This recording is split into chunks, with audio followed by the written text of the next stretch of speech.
దేవుని పరిశుద్ధమైన నామమునకు మహిమ కలుగునుగాక. ఈ ఉదయకాల సమయంలో మన కొరకై దేవుడిచ్చిన వాగ్దానము ఏబు గ్రంథము 36వ అధ్యాయము 5వ వచనం. ఆలోచించుము, దేవుడు బలవంతుడు గాని ఆయన ఎవనిని తిరస్కారము చేయడు. దేవుడి పరిశుద్ధ వాక్యమును దీవించునుగాక. ఈ సందర్భములో ఏబుతో పాటు ఉన్న ఎలీహు ఏబు ప్రవర్తనను గమనించి దేవుని గూర్చి కొన్ని సత్యాలను తెలియచేస్తూ ఆయన ఎవరిని తిరస్కారము చేయడు అని మాట్లాడుతూ ఉన్నాడు. ఏబు పరిస్థితిని మనం గమనించినట్లయితే తనకున్న బలహీనతను బట్టి అందరి చేత తిరస్కరింపబడ్డాడు.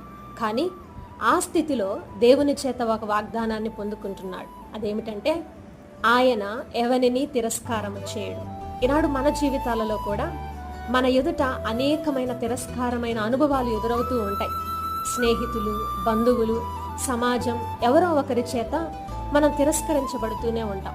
మన అపరాధములను బట్టి, పొరపాటులను బట్టి, బలహీనతలను బట్టి ఒకవేళ తిరస్కరించబడినట్లయితే ఈరోజు దేవుడిస్తున్న వాగ్దానం, నీవు ఇక మీదట తిరస్కరించబడు.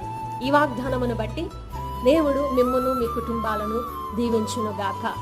Amen, amen.